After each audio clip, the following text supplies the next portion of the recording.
সম্মানিত ভিউয়ার্স, আজকে আমি আপনাদেরকে দেখাবো আমাদের বানিয়াচং হবিগঞ্জ জেলার বানিয়াচং উপজেলার আমাদের কৃষি সম্প্রসারণ দপ্তরের পক্ষ থেকে আমাদের হাওর বেষ্টিত এলাকায় পানির উপরে আমাদের ভাসমান বেডের সবজি চাষ কিভাবে করতে হয় এই বিষয়টা আমরা প্রস্তুতি নিচ্ছি। আমরা আসছি আজকে আমাদের এই বানিয়াচং উপজেলার ১ নং ইউনিয়নের মজলিশপুর গ্রামে। আমাদের কয়েকজন চাষি আছেন এখানে, তারা কিভাবে ভাসমান বেডে সবজি চাষ করে ফসল উৎপাদন করা যায় সেই বিষয়টা আমরা তাদেরকে হাতে কলমে শেখাচ্ছি। আপনারা আমার পিছনে দেখতে পাচ্ছেন অনেক বেড তৈরি করা হচ্ছে, হয়তোবা অনেক বেড আমরা তৈরি করে তারপরে এখানে আমাদের বিভিন্ন ধরনের সবজি, বিভিন্ন ধরনের লতা জাতীয় সবজি, আমাদের পুঁই শাক, হ্যাঁ, তারপর আপনার বরবটি, তারপর হচ্ছে আমাদের এই লাল শাক, এই ধরনের সবজি আমরা এখানে উৎপাদন করব।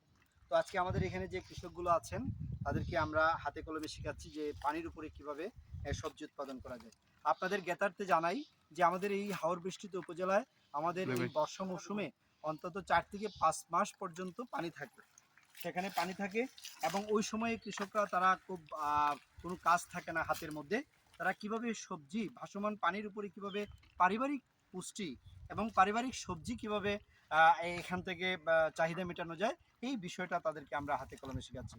তো আমাদের একজন কৃষক আছেন, আদর্শ কৃষক, আমাদের প্রগতিশীল কৃষক, তিনি হচ্ছেন আমাদের সাদিক। তো সাদিক, তুমি এই বিষয়টা আমরা আমাদের উপজেলা কৃষি অফিসের পক্ষ থেকে এবং আমাদের সংশ্লিষ্ট উপসহকারী নাসিরুল ইসলামের সহযোগিতায় যেভাবে তোমরা এখানে করছো, তো সেই বিষয়টা তোমাদের অনুভূতি কি বলো? আসসালামু আলাইকুম। আসলে আমাদের বানিয়াচং হচ্ছে একটা আওয়ার এলাকা। বিশেষ করে 4 থেকে 5 মাস আমাদের এলাকায় পানি থাকে। পানি অবস্থায় আমাদের কোনো কাজ থাকে না। আর কোনো ধরনের সবজিও করতে পারি না। আমরা একদমই বেকার থাকি সবসময়। তা আমাদের কৃষি অফিসারের পরামর্শে, আমাদের উপসহকারী নাসিরুল ইসলাম নাসির স্যারের পরামর্শে আমাদের এই ভাসমান বেডে আমরা কীভাবে সবজি উৎপাদন করতে পারবো, কীভাবে আমরা চারা উৎপাদন করতে পারবো, এই ভাসমান বেড আমরা তৈরি করতেছি এখানে মজলিশপুর গ্রামে। আমরা অনেকগুলা বেড করতেছি এবং আরও করব।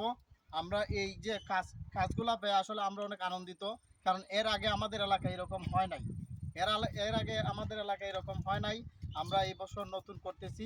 আমরা অবশ্যই এই এই ভাসমান বেডে সবজি ফলে আপনাদেরকে আমরা দেখাবো, ইনশাল্লাহ আমরা এটা একটা সুফল পাবো। যে আপনি কি এই বিষয়টা তো আপনাদের জন্য নতুন, তো আপনি কি মনে করেন যে এই পানির উপরে আসলেই সবজি হবে? এটা কি ইনশাল্লাহ হবে, বিশ্বাস করি যে এই পানির উপরে ইনশাল্লাহ হবে। যেভাবে আমরা কুচুরি বেনা দিয়ে করছি ইনশাল্লাহ হবে। হ্যাঁ, ধন্যবাদ ভিউয়ার্স।